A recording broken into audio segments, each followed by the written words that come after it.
¿Qué tal? Bienvenidos y bienvenidas a un nuevo capítulo de Muy Machito. Esta vez estamos con el veedor distrital encargado, veedor de Bogotá, que se llama Ramón Villamizar Maldonado, es politólogo del Departamento de Ciencia Política de la Universidad de los Andes y delegado para la participación y los programas especiales en la veeduría de Bogotá.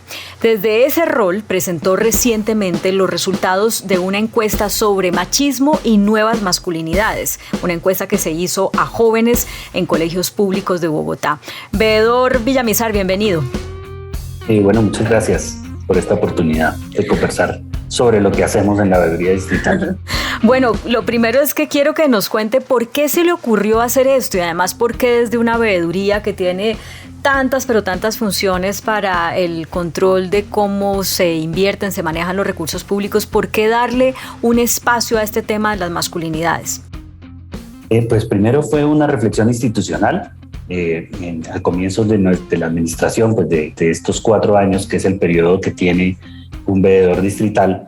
Hicimos un ejercicio de planeación sobre qué énfasis tomar en relación también con lo que era la apuesta de la alcaldesa Claudia López, porque nosotros como órgano de control lo que hacemos es, con una particularidad diferente a lo que hacen las personerías y contralorías en el país, pero nosotros pues tenemos una función preventiva. Pero pues era muy interesante el programa de gobierno con el que ella había llegado y la figura misma de la alcaldesa. Así que con el equipo de trabajo, en ese momento liderado por el exveedor Guillermo Rivera, hicimos ese ejercicio y encontramos que tanto en la apuesta de gobierno como en el plan de desarrollo habían primero se identificaba el problema del machismo y también alrededor de toda la reflexión de género.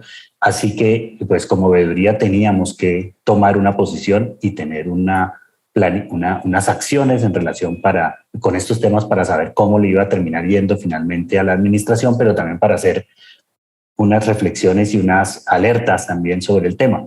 Y de ahí nace la idea de la necesidad de hacer esta encuesta y sobre todo pensando en los jóvenes y las jóvenes de Bogotá. Uh-huh. Bueno, antes de que entremos en los detalles de lo que arrojó la encuesta, me gustaría que nos contara usted cómo se sintió cuando esta se volvió una de sus misiones.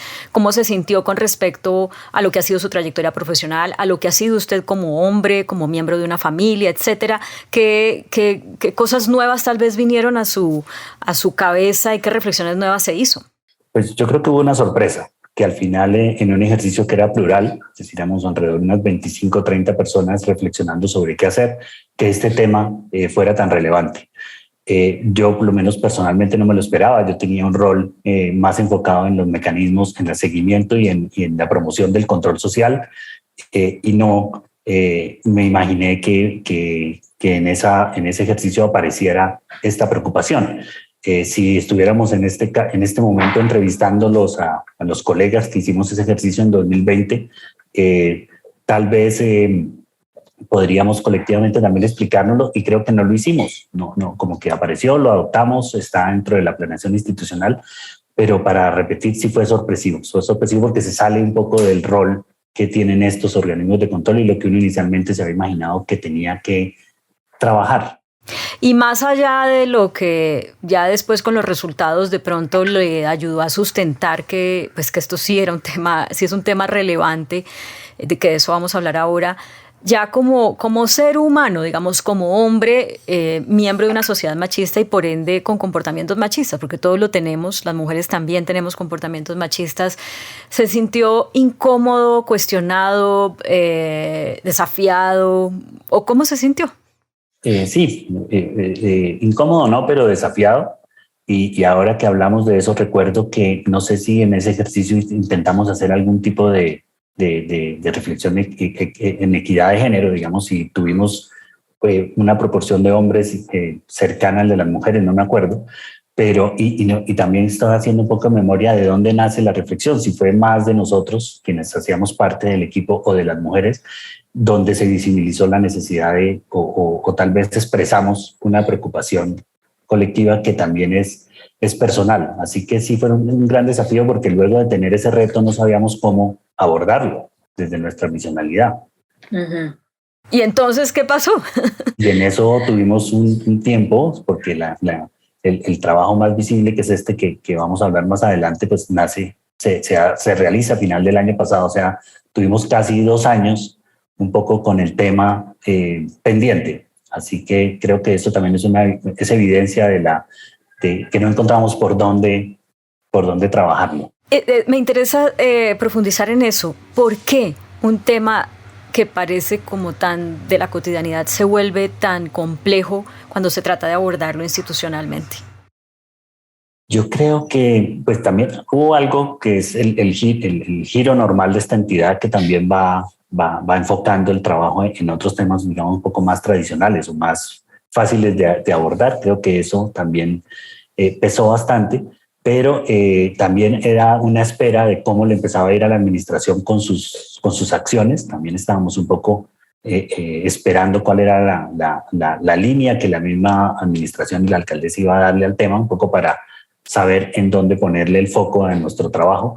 Vale. Y también yo creo que indudablemente era difícil empezar a por lo menos a tener un diagnóstico básico y escoger también de un tema tan pues digamos que es toda la sociedad la que está involucrada, cuál podría ser el grupo de trabajo más interesante. Y ahí es donde un poco aparecieron en su momento los jóvenes. Los jóvenes de colegios públicos de Bogotá, y además hacen la encuesta en un marco en que hay como un pico de denuncias sobre abuso sexual en colegios. Entonces hablemos ya de resultados. Fueron hechas 22 preguntas a jóvenes que están cursando grados entre sexto y 11. ¿Qué diferencias encontraron importantes sobre la percepción que tienen los chicos y las chicas sobre temas de masculinidad según el grado que están cursando, según la edad y la etapa de la vida en la que se encuentran? Sí, esa es de las conclusiones más interesantes porque, claro, el ingreso a la encuesta, preguntarte estos temas no es sencillo. Eso también nos llevó un tiempo reflexionando, buscando bibliografía, asesorándonos, porque pues si uno le pregunta así como hemos hecho ahora con el juego, si usted es machista o no, pues es difícil y ahí no encontraría uno el detalle, la minucia, para poder luego plantearse unas acciones. Así que pues la idea era comenzar la reflexión sobre las nuevas masculinidades. Ese fue el concepto de entrada, entendiendo que pues nuevas masculinidades se contraponen a lo que serían las masculinidades tradicionales homogénicas o homogénicas. Así que pues este tipo de creencias, actitudes y conductas que llevan a que haya un desequilibrio en las relaciones entre hombres y mujeres en la sociedad. Así que la encuesta comienza por esa reflexión. Y los datos más interesantes es que, y es muy interesante, es que entre más jóvenes son las chicas y los chicos hay más conocimiento del tema, les hace más familiar. Por lo menos han escuchado hablar del concepto de nuevas masculinidades. Ya luego cuando uno indaga o si conocen exactamente en qué consiste, etcétera, hay otros datos, pero entre más jóvenes, es decir, sexto, séptimo, octavo grado y noveno, si no me equivoco, hay un mayor conocimiento que quienes están terminando ya la educación media. Y eso es un dato interesante. Pareciera que algo estamos haciendo bien quienes desde el gobierno o desde los medios o de los mismos docentes y profesores y en los hogares se ha venido hablando más del tema. Sí, definitivamente el tema está más en la agenda, no completamente, pero sí se habla más del asunto. No obstante, y voy aquí con la siguiente pregunta, más de un 37% de las jóvenes y los jóvenes encuestados consideraron o poco productivos o insuficientes o ambas cosas los programas escolares para formar en temas de género y nuevas masculinidades. ¿Qué dice esto, según el análisis que ustedes hacen en la veeduría, de qué se debería cambiar en los currículums escolares para que los esfuerzos que se hacen, que hasta el momento son, digamos, tímidos y pocos, sean efectivos? Sí, efectivamente, bueno, y esto contrastado con el hecho de que tampoco en los hogares se hable mucho. Digamos, la respuesta es que el tema está en la calle. Obviamente es una pregunta que no responde en la calle, en qué contextos, en dónde, pero uno imaginaría con sus amigos y amigas, etcétera. Pero lo que demuestra es que pues los colegios, en general, la reflexión docente y la reflexión curricular, etcétera, le falta mucho para llegar a tratar además adecuadamente estos temas, porque no es solamente un asunto de que haya unas asignaturas o haya un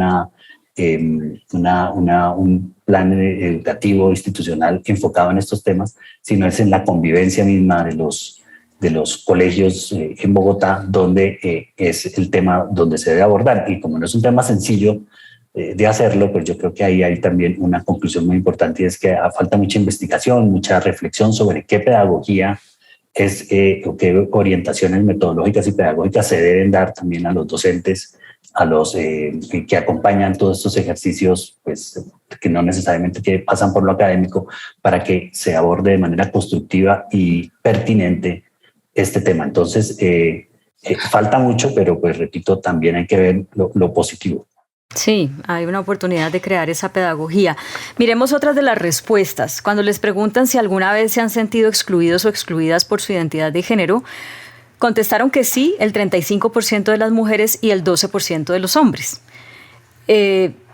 Pues a mí me parecía que era bastante obvio lo que iba a pasar con esta respuesta, pero yo quisiera saber si más allá de los porcentajes y los consolidados, ustedes encontraron como unas causales para que las niñas se sientan excluidas por ser niñas y los jóvenes se sientan menos excluidos por el hecho de ser niños.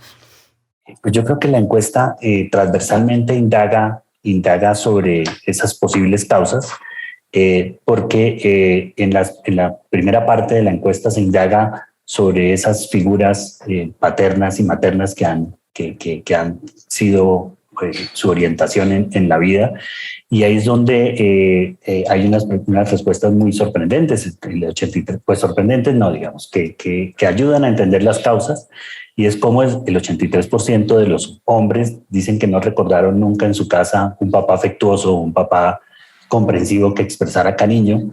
Ahí yo creo que hay una causa profunda, y también en otras preguntas sobre los roles, cómo se percibe aún en un porcentaje muy alto que los roles adecuados que deben cumplir los hombres son unos y los roles adecuados que deben cumplir las mujeres son otros.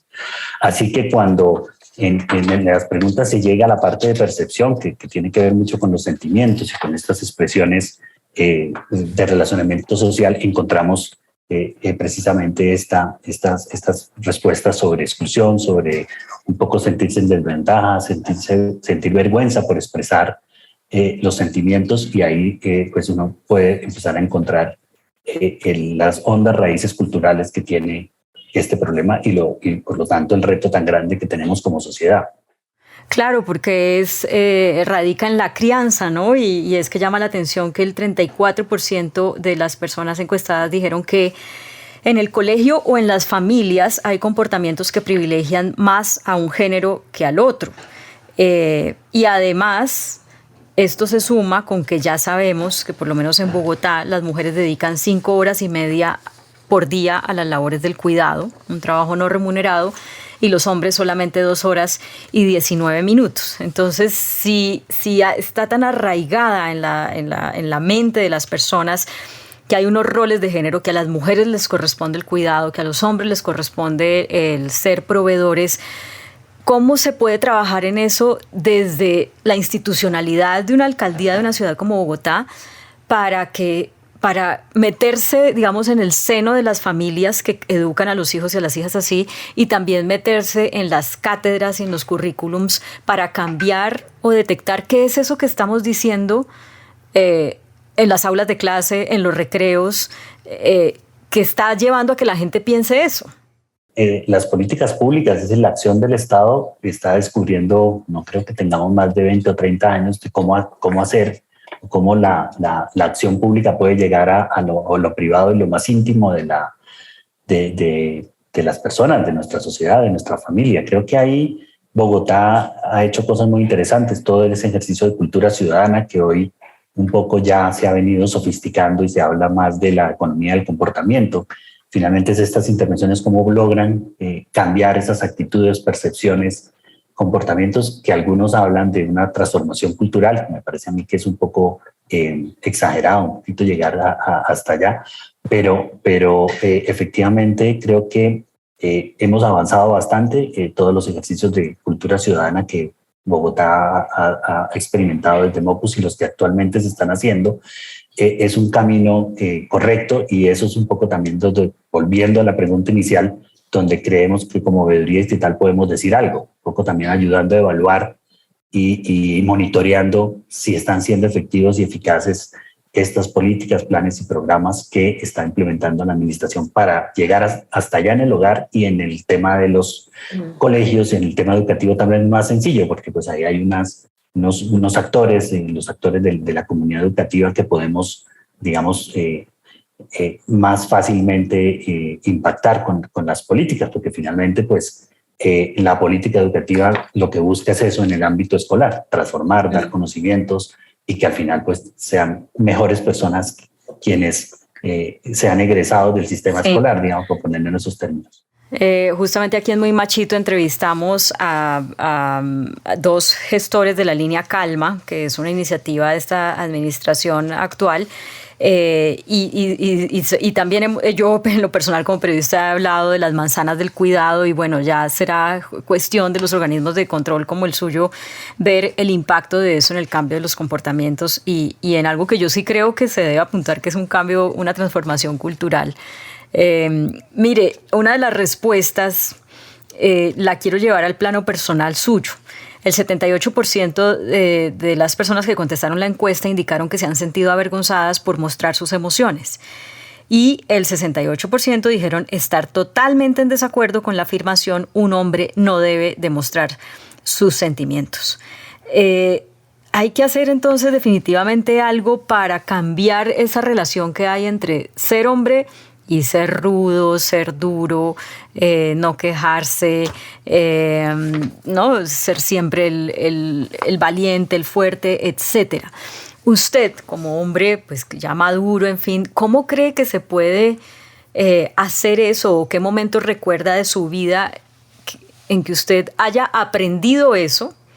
Tal vez no se lo enseñaron directamente, pero lo aprendió. Y no sé si nos quiere compartir también alguna experiencia de su vida en la que le haya costado justamente eso, expresar sus sentimientos.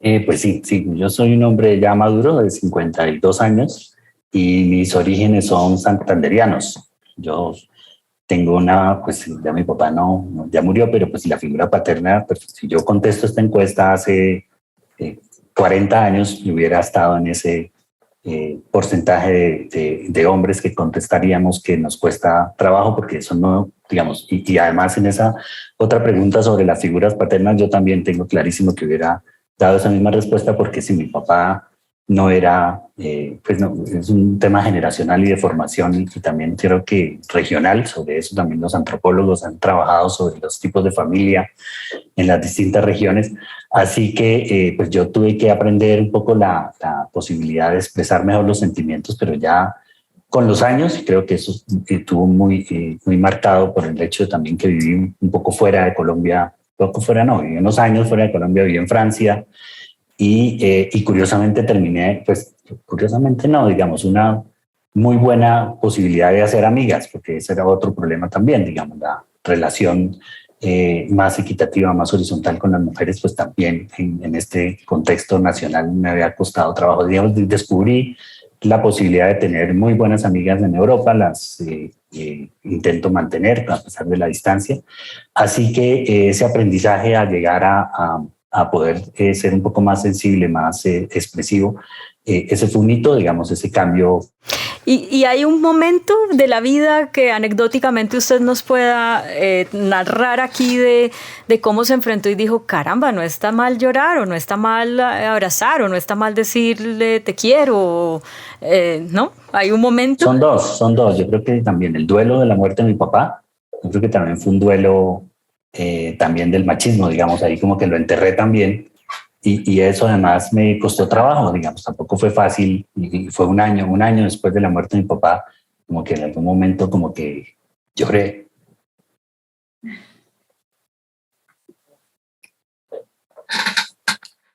Gracias por dejarse tocar estos temas que yo sé que son muy sensibles, muy difíciles y que precisamente tienen que ver con lo que estamos conversando, ¿no? Como Un momento más interesante pues fue ser papá también. Entonces me ha preocupado hacer todo lo contrario en lo sentimental, aunque pues tengo una hija, entonces puede ser más fácil. Ujú. Bueno, pero ¿y usted se lo propuso, digamos, como hombre de una generación diferente, marcada por esa experiencia de vivir por fuera? ¿Voy a ser diferente? ¿Me voy a despojar de eso que me enseñaron que significa ser hombre en materia de no expresar las emociones?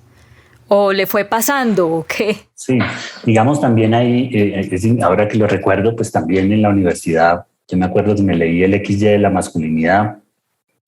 Digamos, había una preocupación que también fue como llegando poco a poco entre también lo académico, lo relacional, pero como que me haya propuesto como una meta en la vida, no, pero yo creo que tuve suerte, también la suerte de tener esas posibilidades de contrastar y de cuestionarse. Y pues en conclusión, sí, en estos momentos yo me siento mucho más, pues un mejor exponente de la cultura masculina, o si podemos plantearlo, de las nuevas masculinidades. Pero no fue, bueno, además también hay algo importante, mi familia, éramos mi papá y yo, pero 3 mujeres, mi mamá y mis 2 hermanas, y también y ahora con mi esposa y mi hija siempre he estado, ahora que también lo hago como esta catarsis un poco aprovechando esta entrevista, pues sí, digamos, siempre estuve como muy cercano al mundo femenino, pero sin entrar en él, sin preocuparme por entenderlo, digamos. Eso fue lo que poco a poco vino llegando y ahí es donde surge la transformación. Si uno cambia la forma de relacionarse, tal como también preguntamos en la encuesta, pues el cambio llega poco a poco, pero finalmente llega. Que con eso vuelve un poco a la dificultad de que una política pública, una acción intencional del Estado llegue hasta allá, pero pues hay que seguir buscándolo. Sí, sí, sí. Ramón, cuando usted dice, me siento hoy un mejor exponente de lo que es como dijo, bueno, la expresión de las nuevas masculinidades, yo quisiera preguntarle, ¿qué cree usted que es ser hombre? Si se ha hecho esa pregunta, ¿qué es ser hombre? Yo creo que no me la había planteado así de contundente y esperando una respuesta igualmente tal vez corta, pero pues me voy a lanzar un poco a imaginarme o a pensar. Yo pienso que efectivamente cumplir un rol, o sea, yo creo que definitivamente hay en la sociedad en general estamos llamados a cumplir un rol, y ese rol pues un rol no, muchos roles, porque uno tiene como muchas facetas en su vida y muchas formas de expresar esos roles en lo profesional, en la familia, etcétera. Yo pienso que puede decirlo así, no creérselo o no interpretarlo en el sentido absoluto de lo que esto implica, sino tener una humildad, una manera de verse uno mismo como frágil, como una persona que en cualquier momento también, y más en este país, pues puede ser que no esté uno mañana. Creo que en eso puede venir un poco esa idea de ser hombre, tal vez es ser una mejor persona, una mejor persona siempre, o todos los días intentar hacerlo. Usted dijo también algo que me llamó la atención y no lo quiero dejar por fuera, cuando mencionó que al vivir en Francia pudo tener relaciones más horizontales con las mujeres. Y yo no sé si esto tiene que ver con lo que se dice muchas veces en nuestro ambiente colombiano, que es como, no, un hombre y una mujer no pueden ser amigos, siempre tiene que haber algo más, o sea, o van a la cama o tienen algo afectivo más fuerte, y entonces por eso en muchos casos pasa que cuando ya uno tiene una pareja estable, la pareja ve como una amenaza a que una mujer diga voy a almorzar con un amigo, y su pareja inmediatamente dice no, ¿cómo así? No, uno no es amigo de ninguna mujer, algo debe querer, etcétera, etcétera. ¿Qué nos puede compartir usted de cómo usted aprendió que con las mujeres sí se puede tener una amistad, que no hay que ver a las mujeres siempre como digamos, un objeto de conquista para tener ya un acercamiento físico con ellas? Sí, sí, incluso con amigas que tenía, que siguen siendo muy buenas amigas, que conocí o que con las que estudiamos, o que conocí aquí, pues que nos teníamos una relación en Colombia, digamos, construimos esa amistad estando los dos, esas personas por fuera de nuestro contexto, digamos, cultural. Y yo creo que yo creo que la soledad ayudó bastante. Digamos, uno se sale de la tranquilidad tal vez que tiene el hecho de sentir que uno controla o que está dentro de una cultura que uno maneja pues desde pequeño, que conoce uno los códigos, que no se siente un extraño obviamente en su país, uno está completamente pues hace parte de esta sociedad. Y cuando ya uno pierde un poco esas referencias y esos códigos, viene esa necesidad, y por eso hablaba un poco de la soledad, de hablar, ¿sí? De hablar, de contarse cosas, de ser sinceros. Y creo que en eso empieza y se construye una relación tal cual como uno la construye con los amigos que uno tiene en la vida, que obviamente uno, en eso es otra pregunta que uno debería hacer algún día, y es, en ese sentido, cómo los hombres somos muy buenos amigos entre nosotros. El problema viene en ese relacionamiento. Así que creo que fue esa apertura, esa idea de conversar, de abrirse, que llevó a que se construyera una relación muy poderosa, muy fuerte de amistad. Y que obviamente, como uno le tiene cariño a los amigos, pues uno también le tiene cariño a las amigas, y puede haber a veces cierta ambivalencia, en fin, pero eso hace parte también de las relaciones sociales que uno tiene permanentemente con las personas que lo rodean a uno y con las personas que uno quiere.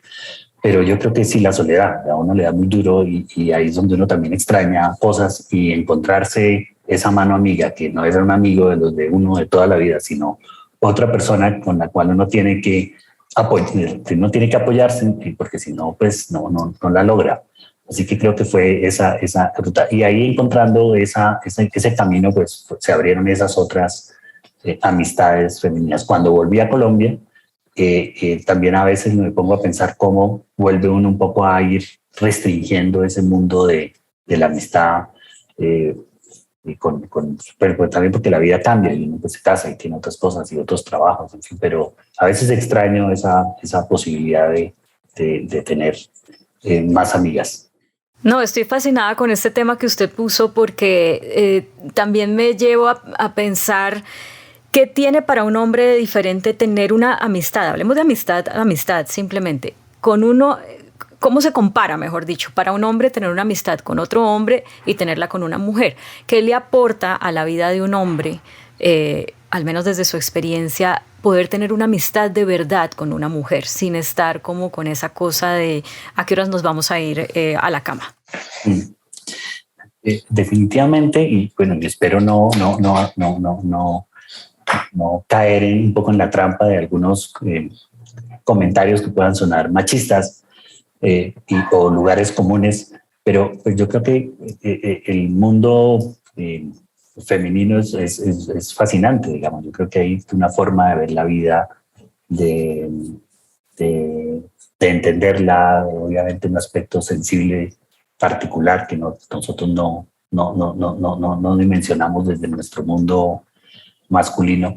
Creo que ahí en eso radica un interés genuino, como de profundizar, de conversar más, de ir más allá, de intentar entender, de poder ser también un hombro que cuando se necesita, de poder cuestionarse cuando a uno le están contando cosas de su vida o cosas que uno no puede abordar si uno tiene en su cabeza que el propósito es otro, que hay otro interés en la relación. Es muy difícil que pues, las mujeres se abran y cuenten su historia. Y cuando eso empieza a pasar, yo creo que ahí es donde uno descubre que es muchísimo más interesante, si me preguntaran hoy, tener más amigas que amigos. Obviamente nosotros somos muy básicos en ese sentido, digamos, nuestra amistad está centrada en la confianza, pero yo creo que las conversaciones de los hombres son bastante aburridas entre nosotros.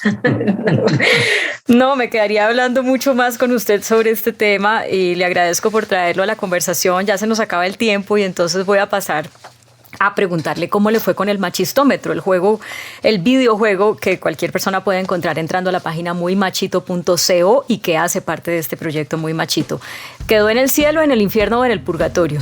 En el purgatorio, como creo que estamos la gran mayoría de los hombres en Colombia, y sobre todo los de mi edad y los de mi origen regional. No, pues le cuento que yo también, y yo soy mujer, es que todos somos machistas. Pero bueno, pues el purgatorio siempre es un buen estado, digamos, hay algo para mejorar, siempre hay una luz. Es retador, es retador. La condena es redimible, se puede uno redimir. Terminemos, veedor Ramón Villamizar, con algo que usted nos pueda compartir de cómo se reta en el día a día para ser coherente en su vida personal y en su vida profesional con estos temas que llegan a usted a través del ejercicio de su profesión y de su cargo. Sí, pues yo creo que obviamente una hija en este contexto y además con toda esta información y noticias que nosotros, pues, o con estas preocupaciones que desde una entidad pública, cuando uno ve los datos del sistema de alerta temprana, lo que está pasando en los colegios, en fin, siempre hay un reto permanente y es yo cómo protejo, pues, obviamente, pero cómo en esa labor tan difícil, además de ser ejemplo, de ser un referente, cómo intento que eso no pase en mi casa todos los días para que esta niña, que es mi hija, pues ojalá le toque un mejor futuro y eso comienza por la casa. Y obviamente con la mamá, que no es fácil porque pues no puedo negar que muchas veces ahí aparece el purgatorio. El purgatorio de mis comportamientos, actitudes y percepciones. Ok. Así que es un reto permanente que eso esté permanente, o sea, como que ese tipo de cosas no pasen y si pasan rápidamente, pedir las disculpas del caso y hacer la reflexión y volver a intentar ser mejor. Veedor distrital encargado de Bogotá, Ramón Villamizar Maldonado, muchísimas gracias por aceptar esta conversación con Muy Machito y bueno, todo el ánimo, el impulso y la invitación para que desde su rol en el distrito se atreva a hacer muchos proyectos de incidencia para cambiar y transformar la cultura. Muchas gracias. No, ustedes. Bueno, hasta la próxima y a ustedes también muchas gracias por ver esta entrevista. Recuerden que pueden entrar a la página muymachito.co y jugar el videojuego del machistómetro y además también pueden ver en mi canal de YouTube, Claudia Palacios Oficial, todas las entrevistas que hemos hecho en esta etapa del proyecto Muy Machito. Hasta la próxima.